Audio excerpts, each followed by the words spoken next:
Israël, comment ça marche ? Vous allez adorer comprendre Israël. Israël, comment ça marche ? Sur Studio Kalita.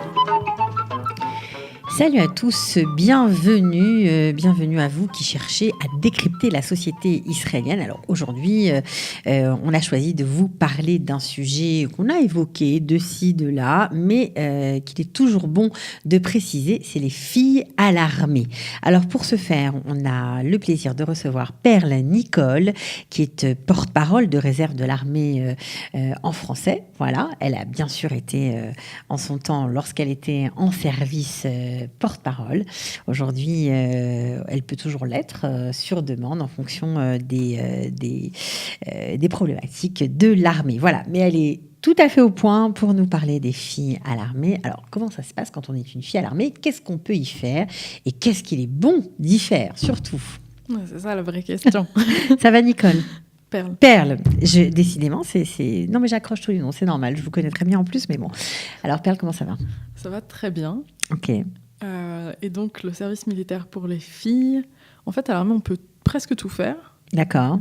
La question, c'est qu'on ne veut pas tout y faire. On ne veut pas tout y faire. Il faut parler bien près du micro parce que sinon, on va pas vous entendre. Quand on est une fille à l'armée, il faut bien préparer son service militaire, il faut bien préparer son entrée à l'armée et il faut être bien informé des possibilités et ne pas se laisser entraîner dans des pistes qui nous amèneraient à des postes dans lesquels on s'ennuierait, on ne se réaliserait pas. C'est-à-dire que l'armée, c'est un peu comme une petite société en Israël. Il y a pratiquement tous les types de postes. Il y a des postes combattants, il y a des postes non combattants qui mènent à des réelles professions. C'est-à-dire qu'il y a des journalistes à l'armée, il y a des porte-paroles, il y a des infirmiers, il y a des gens qui exercent réellement un métier militaire.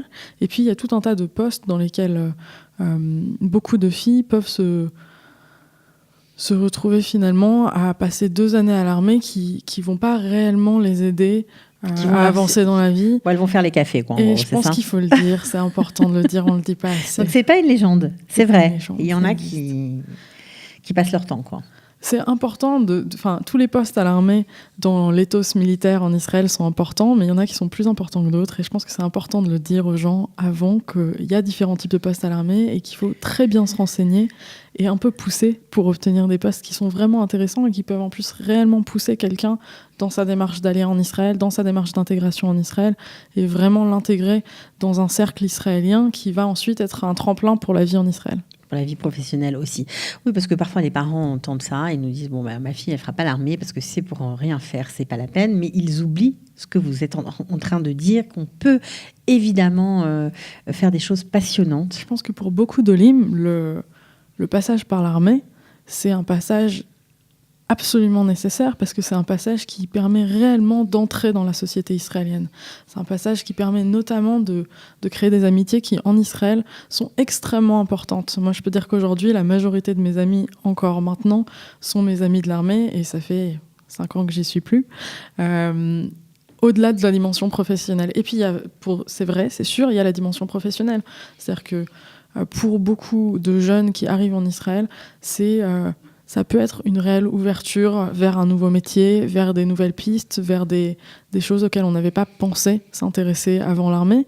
L'armée, avant tout, c'est une nouvelle chance pour beaucoup de jeunes, notamment pour ceux qui n'étaient pas forcément les meilleurs à l'école, qui ne sont pas forcément sortis avec le meilleur bac. L'armée, c'est aussi un endroit dans lequel on peut réellement se prouver à soi-même et aux autres qu'on est capable de faire des choses. On peut avoir une deuxième chance. À mon avis, c'est vraiment une des grandes forces de cette expérience pour beaucoup de gens.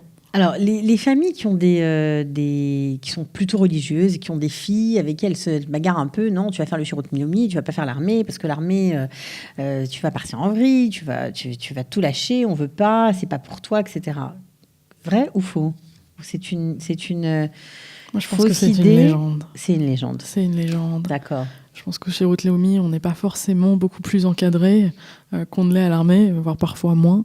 Il y a quelque chose dans le service militaire qui, de fait, prend les gens et leur permet de se dépasser un petit peu et de, certes, peut-être parfois avoir une approche un peu plus libérale de certaines questions religieuses pour les besoins d'une unité militaire. Et c'est vrai que ça peut paraître très menaçant pour des familles au départ, mais en même temps, il y a quelque chose qui permet de donner de soi pour son pays. C'est très important. Et On en c'est a pas encore moins parlé, important. Mais oui.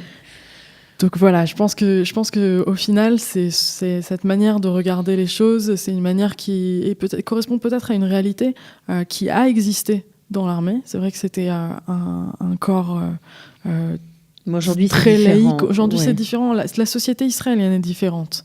On n'est plus dans une situation dans laquelle l'armée est complètement tenue Par des laïcs. C'est plus la réalité des choses.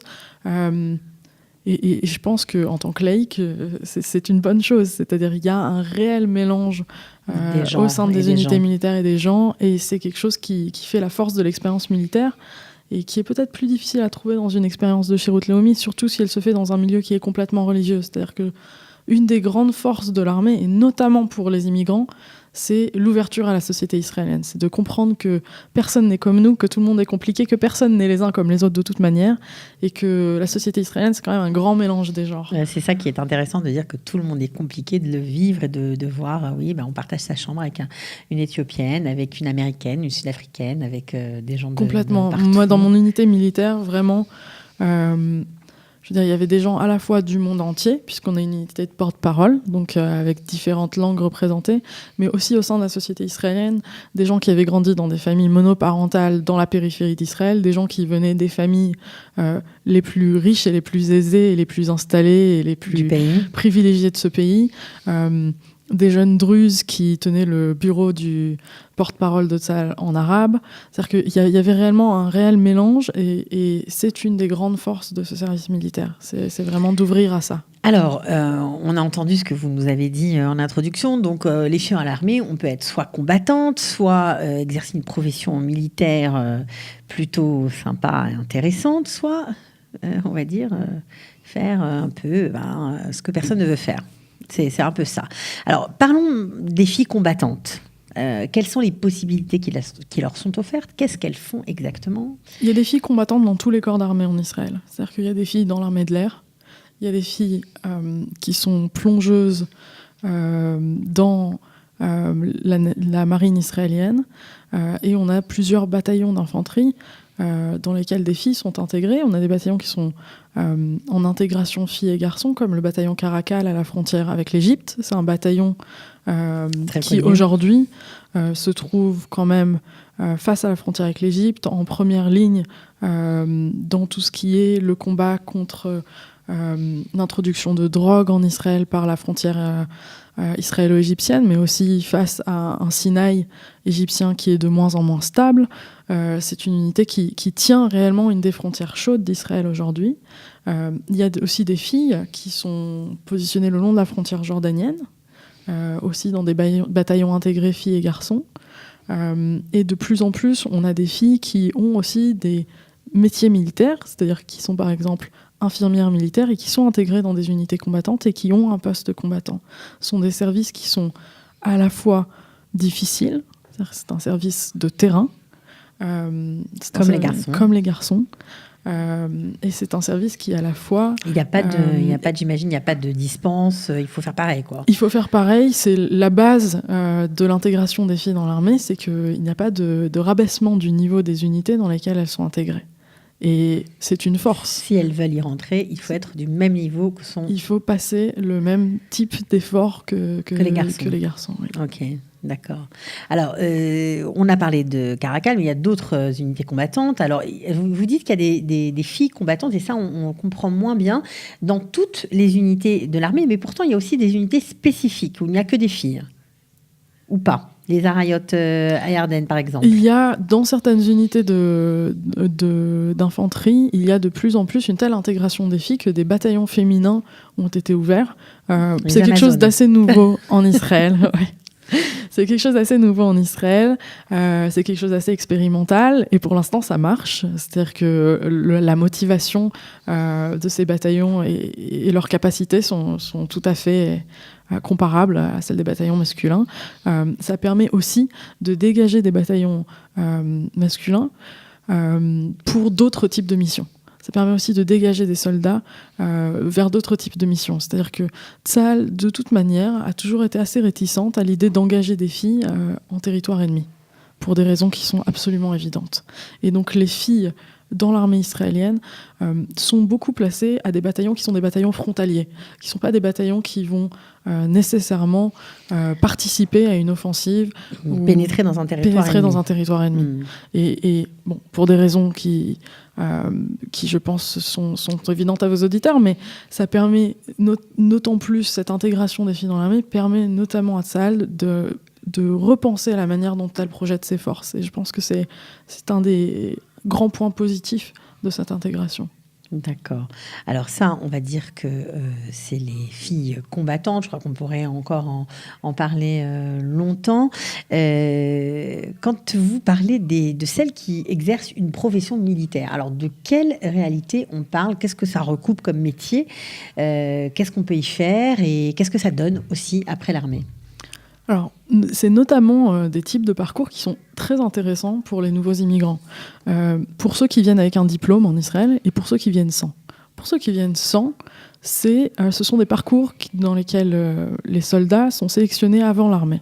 Et donc, il y a tout un tas de types de tests et qui permettent d'orienter certains soldats vers différents corps d'armée. On a des soldats qui sont des professionnels du renseignement, on a des soldats qui sont des journalistes à la radio militaire, il y a des porte-paroles de l'armée, comme je l'étais moi-même, mais on a aussi des infirmières, on a aussi des soldats qui jouent le rôle d'assistante sociale, c'est-à-dire qui s'occupent de toute la partie de la gestion du corps d'armée, et des besoins des soldats au jour le jour. Les soldats seuls, ceux qui sont venus faire l'armée sans leurs parents, sont des soldats qui auront souvent affaire à eux, parce que ce sont finalement celles qui ont toutes les clés pour obtenir les droits des soldats immigrants dans Tsahal. Et au-delà de ça, il y a énormément de soldats dans différents corps d'armée qui ont des positions. Par exemple, il y a des soldats qui sont techniciens du son dans des corps technologiques. On a des soldats qui sont informaticiens et qui donc vont être formés à coder, à lire des pages de code, à décoder et à utiliser de manière générale, à pousser de manière générale l'effort technologique de Tsahal qui de plus en plus est important sur le champ de bataille. Se développe, bien sûr. Bien sûr, donc il y a des positions, on imagine, stratégiques et des professions hyper pointues. Il y a des positions hyper pointues et c'est pour ça que c'est d'autant plus intéressant pour ceux qui viennent aussi avec un diplôme, c'est-à-dire des gens qui viennent un peu plus âgés en Israël et qui veulent faire l'armée et qui sont recrutés par Tsahal. C'est très important de faire reconnaître son diplôme parce qu'on peut ensuite avoir accès à une position militaire qui est en accord avec ce diplôme, qui donne un sens et qui permet en plus une première expérience professionnelle au sein de l'armée. Ok, alors est-ce que vous, personnellement, ça vous a servi, votre parcours de porte-parole, et est-ce que c'était difficile, parce qu'il paraît que c'est une position très demandée, très enviée, et que c'est compliqué de devenir porte-parole au sein de l'armée? C'est très compliqué de devenir porte-parole au sein de l'armée. Je crois que j'ai eu beaucoup de chance. Je peux avoir du piston, dites-nous tout. Et même avec tous mes essais de piston, je peux vous dire que moi j'ai commencé par être refusée de cette unité. C'est-à-dire qu'au début on m'a pas pris. Okay. Et du coup, j'ai commencé mon service militaire sans aucune piste sur ce que j'allais faire parce que j'étais un peu tombée dans les cracks du système. Et vous avez su pourquoi vous avez refusé ou pas? Non, pas sur le moment. Non. Oh, et voilà. Et du coup, j'ai commencé l'armée dans une espèce de flou absolu et je me suis dit que je vais rien faire pendant 2 ans, c'est la catastrophe. Voilà, voire même puisque c'est comme ça, une unité combattante, c'est quand même le seul moyen d'avoir un service qui ait du sens. Voilà. Et en fait, c'est seulement au bout de 2 mois, au cours de ma première formation initiale, qu'un article est sorti dans le journal Haaretz qui parlait du responsable du desk Europe du porte-parole de Tsahal. Et pendant ma permission du week-end, j'ai appelé le journaliste. J'ai écrit un mail au journaliste qui m'a envoyé son numéro de téléphone. Je l'ai appelé. Je lui ai dit, écoute, je voudrais absolument entrer porte-parole à Tsahal. Ça marche pas. Qu'est-ce que je fais? Et il m'a donné le numéro de la personne qui l'avait interviewé. Ça n'existe qu'ici. Voilà. Et donc je l'ai appelé pour lui dire... je crois que vous avez fait une erreur parce que en fait je voudrais vraiment être dans votre unité et voilà et il s'avère qu'il cherchait notamment à ce moment-là quelqu'un qui soit à la fois francophone et germanophone, ça correspondait et en quelques semaines j'ai fait un changement complet de parcours militaire et c'est difficile de savoir où je serais aujourd'hui parce que finalement, ça a été vraiment la base de mon expérience en Israël. Et de votre engagement. De mon engagement, de mon engagement social en Israël, de la manière de voir la société. Je pense que, étant porte-parole au sein de Tsahal, on a aussi une vue très large des différentes problématiques auxquelles l'armée est confrontée, à la fois des problématiques sécuritaires, mais aussi des problématiques sociales. Mes années de service militaire ont correspondu à l'annulation, par exemple, de la loi qui permettait aux ultra-orthodoxes de ne pas faire le service militaire. Et donc ça touche finalement à tout un tas de côtés de la société israélienne qui, je pense, sont un peu flous quand on arrive comme ça de l'étranger. C'est sûr. Moi, j'ai eu l'impression de débarquer. Et d'apprendre énormément pendant ces années-là. Je pense qu'aujourd'hui, je suis chercheuse à l'université hébraïque en sociologie, et je pense que c'est finalement mon expérience militaire, ça a été la base de ce parcours-là. Voilà, la découverte de l'autre vous a tellement fasciné, vous avez souhaité continuer à l'explorer. À approfondir. Ça a été pour moi une découverte. C'est-à-dire que je suis arrivée pour être porte-parole de Tsahal en sachant finalement très peu de choses sur Tsahal, en sachant qu'on sait quelqu'un qui a vu 2-3 documentaires et via l'étranger, et à découvrir la complexité des questions qui se posent aujourd'hui à l'armée, la complexité des questions de légitimité, la manière dont on veut y répondre, comment elles influencent nos pratiques sur le terrain, sont des questions qui ont réellement un poids dans la manière dont on prend les décisions et dont on définit une stratégie aujourd'hui en Israël. Ce sont des questions qui touchent à l'armée, mais qui touchent de fait à l'État de manière générale dans ses relations avec l'étranger. Juste pour terminer, parce qu'on pourrait continuer longtemps, mais justement, ces questions centrales, vous, lorsque vous étiez porte-parole, été mêlé à ce genre de débat, de brainstorming, de décision? C'est la vie au jour le jour d'un porte-parole, c'est de se mêler de ces questions-là et d'apprendre ces questions-là. Je ne sais pas si on est mêlé aux décisions quand on est encore simple soldat, mais en tout cas, on fait partie des discussions. On voit l'histoire se faire sous nos yeux. On voit les choses se faire sous nos yeux et on en fait partie. Voilà, c'est extrêmement formateur. Extrêmement formateur et un geste sioniste qui en plus de donner de son temps et d'apprendre de l'armée de ce pays, ça vous a aidé pour la suite de votre évolution personnelle, professionnelle en Israël. Voilà, alors les filles à l'armée, comment ça marche? On a essayé de faire un petit tour. On pourra en reparler si ça vous branche. Vous pouvez nous liker et nous commenter sur la page Facebook de Studio Kalita, bien sûr, et n'hésitez pas à laisser des commentaires, on essaiera d'y répondre. Voilà, merci beaucoup, avec grand Père plaisir. Nicole, à très bientôt. Au revoir. Au revoir.